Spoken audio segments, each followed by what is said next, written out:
है। एक पॉलिटी के बैच में ही पिछले बैच में लॉकडाउन में ऑनलाइन जब पढ़ा रहे थे तो उस समय 3 तलाक पर हाल ही में प्रतिबंध लगा था। तो करंट का सवाल था, तो हम डिसीजन बता रहे थे, जज ने क्या क्या तर्क देके डिसीजन किया। तो जज साहब ने तर्क दिया था कि जब शादी के वक्त में गवाह रहते हैं तो तलाक के वक्त में गवाह क्यों नहीं रहते। तो हम बच्चों को समझा रहे थे कि देखो सुप्रीम कोर्ट के जजों ने ऐसा ऐसा बात कहा कि जब शादी के वक्त ऐसा है तो तलाक के वक्त में क्यों नहीं है। ये वीडियो क्लिप किसी ने काट के यूट्यूब पर डाल दिया, ऐसा छाती पीट रहा था सबकी, खान सर बर्बाद कर देगा हम लोग को, कैसा कैसा सवाल पूछता है। अरे हम कैसा कैसा सवाल पूछे थे, हम तो बच्चों को पढ़ा रहे थे, भोचुओं को थोड़े पढ़ा रहे थे, हम उन्हें पढ़ा रहे थे जो जिनको समझ है सुप्रीम कोर्ट क्या होती है। समझ में नहीं आ गया। अब भैया उसको कह रहा है सबकी छाती पीट रहा है, बर्बाद कर देगा हम लोग को, खतरे में है इसकी वजह से धर्म। अरे भैया धर्म है कि टाइटेनिक जहाज खतरे में चलाएगा। हम अपनी सामान की रक्षा कर सकते हैं कि नहीं। बताओ बबुआ, ये हमारा मोबाइल है, इसकी रक्षा करने आप आएंगे कि हम आएंगे।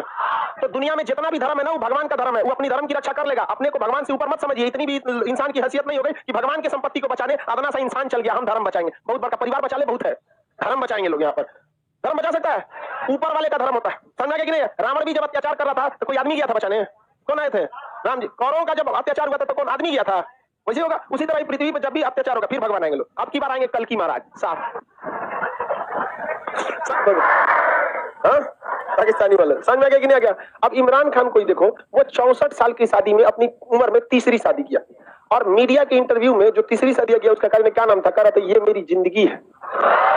यार एक 64 साल का बुढ़ा एक 18-19 साल के लड़के की तरह स्टेटमेंट दे हुई प्रधानमंत्री। अरे तुम्हारा कौन जिंदगी जीना है तो प्रधानमंत्री के पद छोड़ो, जाओ अपना जिंदगी जियो। जब तुम्हें रिस्पॉन्सिबिलिटी दी गई है ना किसी चीज को संभालने के लिए तो उस रिस्पॉन्सिबिलिटी को समझो, वरना अपना परिवार जीना है ना तो चल जाओ अपने। यहाँ पे मोदी जी को देखते हैं, कोई वैल्यू नहीं देते। यशोदा क्या नाम है उनका, हाँ यशोदा बेद। योगी जी को देखिए, इधर साफ है आदमी, कोई मतलब नहीं है, कौन जी होता है ये सब बिया सा।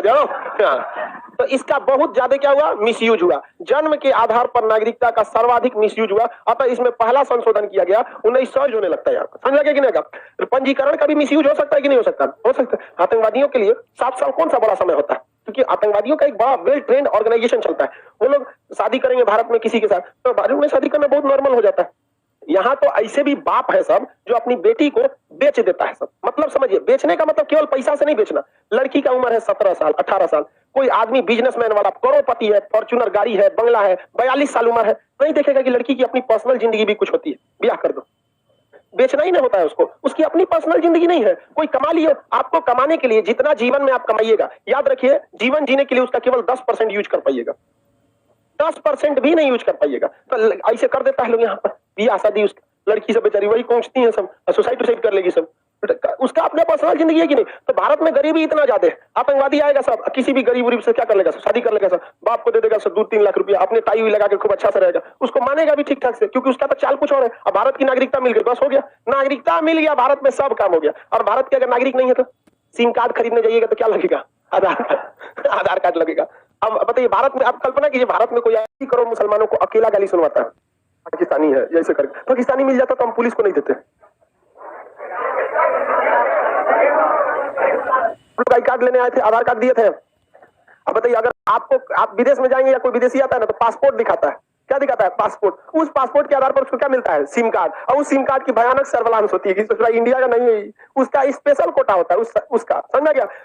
जब भी कोई विदेशी भारत में आता है ना, जैसे मान के चलिए कोई पाकिस्तानी, अच्छा ही पाकिस्तानी आया घूमने आया, हम ही नहीं करेंगे 100% खराब है, बहुत लोग अच्छे भी होंगे वहां पे भी, हम लोग को तो खाली खराब के दिखे हैं सब आज तक। तो वो अच्छा इंसान भी अगर दिल्ली आता है तो वो दिल्ली एयरपोर्ट में उस रास्ते से निकल ही नहीं सकता जिससे इंडियन निकलते हैं।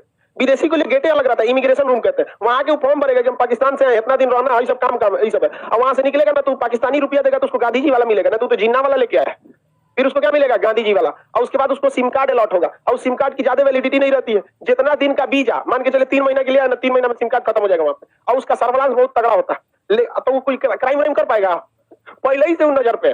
कंपनी वो सिम कार्ड बनाती है हाई अलर्ट करके कि ये किसको देना है, विदेशियों को जो घूमने फिरने हैं। बस किसी भी देश में आतंकवाद फैलाना है, किसी भी आतंकवादी को हथियार मत दीजिए, क्या दे दीजिए, नागरिकता। हर एक काम कर सकता है नागरिकता के आधार पर। समझ में आ गया कि नहीं? आप लोग आई कार्ड लेने आए थे, आधार कार्ड दिए थे। अब बताइए अगर कोई नागरिकता नहीं रहता, आधार कार्ड बनता, भगा देते हम यहीं से, पकड़ के दे देते पुलिस को।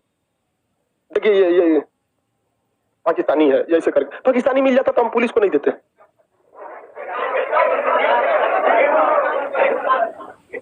उसी का बिरयानी बनाते, देसीकरण। हम कसम से बताते हैं, हम उतना नफरत दुनिया में किसी से नहीं करते। जितना उनसे करते हैं, क्योंकि वो एक देश नहीं है, दुनिया में रह रहे 180 करोड़ मुसलमानों को अकेला गाली सुनवाता है, एक अकेला देश। बोलिए भाई, अभी रहने तो नहीं, यहाँ दोहरी नागरिकता हम खुद बता देंगे।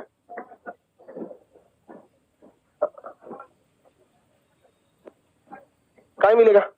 रहने दो, अभी हम बता देंगे आगे। तो ऐसा थोड़ी कि आप आगे पूछेंगे तब बता देंगे, अभी एक नागरिकता खत्म थोड़ी हुआ। आप भाग 1 से सवाल पूछिए, उसमें कोई दिक्कत है? इसमें भी दिक्कत नहीं होगा। समझ में गया?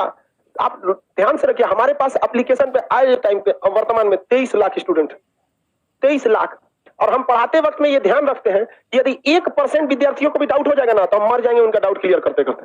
23 लाख का 1% जोड़ लीजिए, लगभग 2.5 लाख हो जाएंगे सर। तो हम उस तरह से पढ़ाएंगे ना कि अगर डाउट हो जाए तो फिर हम मर जाएंगे, पढ़ा ही नहीं पाएंगे। इसलिए थोड़ा सा टाइम सही, लेकिन आपको डाउट नहीं होगा। समझ में गया? ये कुछ कॉम्प्लिकेटेड चैप्टर होते हैं, बड़ा तामझाम होता है, इसलिए आपको थोड़ा सा दिक्कत हो जाएगा। अब देखते हैं देसीकरण। इसमें क्या होता है? देसीकरण। देखिए कैसे हो सकता है, नागरिकता खत्म हो सकती है कैसे? तो बताइए, पागल हो जाएंगे, देश विरोधी काम करने लगे, सनक जाएंगे, आपकी नागरिकता क्या करेगा? खत्म। एकदम भयानक डिजाइन से पगला जाएंगे तो आपको नागरिकता देगा जी? काहे नहीं देगा नागरिक? आप उसको नागरिकता देने में कोई प्रॉब्लम है नहीं, लेकिन उस नागरिकता के बदले में आप जो जो चीज का उपयोग करेंगे वो तांडव मचाएंगे जिसका कोई। आप भारत के नागरिक हैं, आपको लाइसेंस भी मिल सकता है हथियार का। अब पता चला सनक गया है, अब पूरा 100% पागल नहीं, कुछ कुछ अजीब पागल होता है सर, बैठे बैठे रहेगा सर, बिखिया जाएगा सर, गुस्सा तुरंत आएगा। और भारत का क्या रहेगा? नागरिक। अब पता चला वो आधार कार्ड पैन कार्ड बनवा के बंदूक लेके घूम रहा है इससे, जहां कुछ हुआ हमको बोलेगा रे धाए ले, दिक्कत हो जाएगा वहां पे। तो कई जी ऐसी व्यवस्थाएं हैं जहां आपकी नागरिकता छीनी जा सकती है। नागरिकता प्राप्त करने की कितनी विधियां? अब ध्यान से समझिए, कोई व्यक्ति अगर भारत का नागरिक नहीं है तो भारत में वो आधार कार्ड बनवा लेगा,